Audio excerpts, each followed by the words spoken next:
umpisa muna sa Bridges before it became Bridges of Love. Paano po kayo, ito po ba ay tunay na storya? Bakit po tulay? Ba't kayo nang gigil sa tulay? Actually, yung Bridges of Love, kasi pagka Bridges kasi, I mean, ito na technical na ito.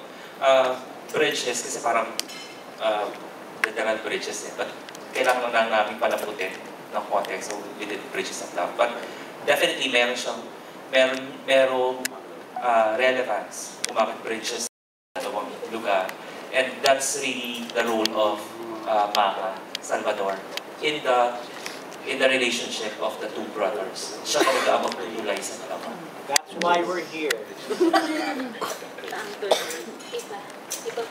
Siguro po may question naman with the director is yung tanong po na ano po yung tinanong niyo nung binigay sa inyo yung story and that you will have to work with the three of them?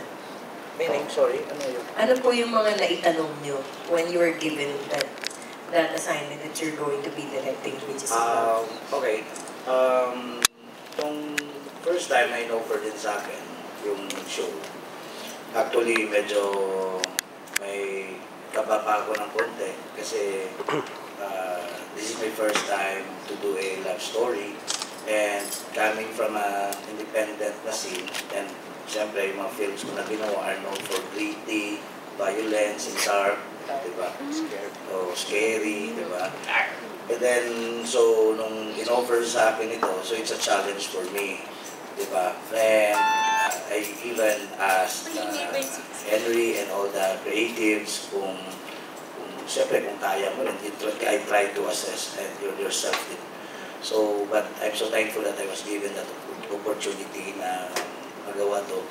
And siyempre, ang nilook forward to na I'll be working with Jericho and Maha and Paolo.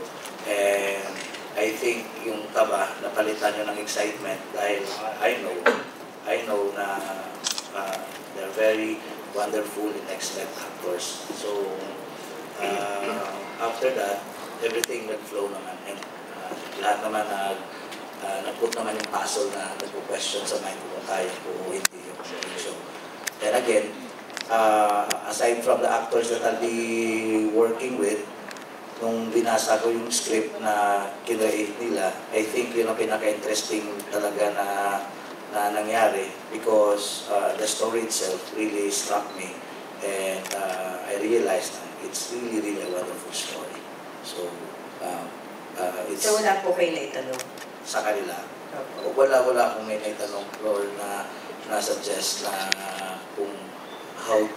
Actually, the only thing lang na, the only thing na tinanong ko is paano ang gusto niyong atake dito.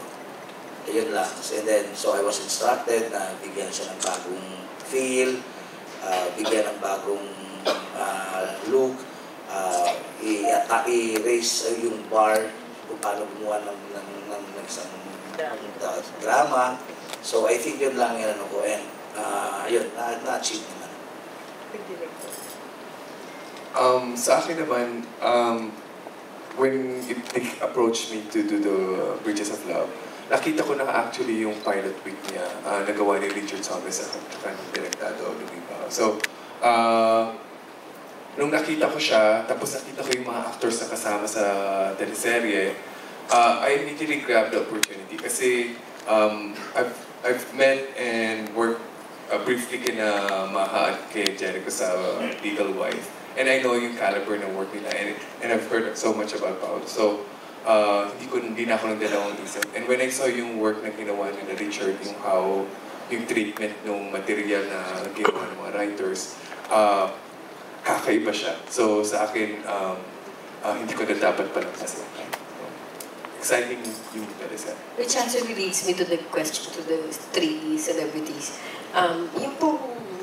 Yung pong mga roles, especially on Maha, kasi when I saw the trailer on TV and before sa Facebook, my first question was how deep or how long or how wide is this exposure on her being a star dancer? Kasi it's a different culture eh.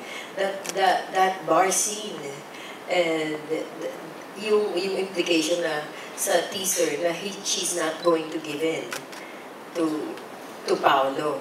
Will she eventually, questions, will she eventually go and sell herself to him or to other customers? Kasi that's a culture, that world of being a star dancer. Nagtanong ka rin ba doon? Miss Ma?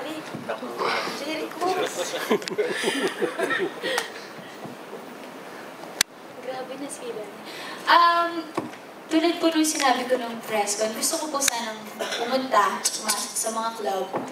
Kasi para ma-experience din, makanood din kung paano nga ba yung mga performances ng yun. Paano mag-perform ang isang star dancer sa isang club. Hanggang sa parang nagpaplano ako, tapos sabi ng makeup artist ko, alam mo ba nagtrabaho ko dati sa isang club? Yung sinabi niyang club, kilala talaga. Sabi ko, talaga? Pwede ba sabihin? Mankind. Sa Pegasus pa. Ayan. Kaya mo, tumatawa ka na. Ba't alam mo yun? Pupunta ako sa Mankind eh. Seriously. Ibang, sorry guys, Mankind, Fitspiration lang yun. Fitspiration. What can I do? Don't judge me. Silang dalawa nag-Air Force One talaga eh. Oo. Kasi nag-shoot kami doon. Kailangan. Kasi ang tahimik natin eh. Okay. Tapos, yun, hanggang sa nagtanong na ako sa kanya, pagkatapos nila mag-perform, so kunento niya ako, ano yung mga pinagdadaanan, kung ano yung daily routine nila every night, kung paano iba-iba yung nakikita niya. Sobrang, dun pa lang, parang mas na-excite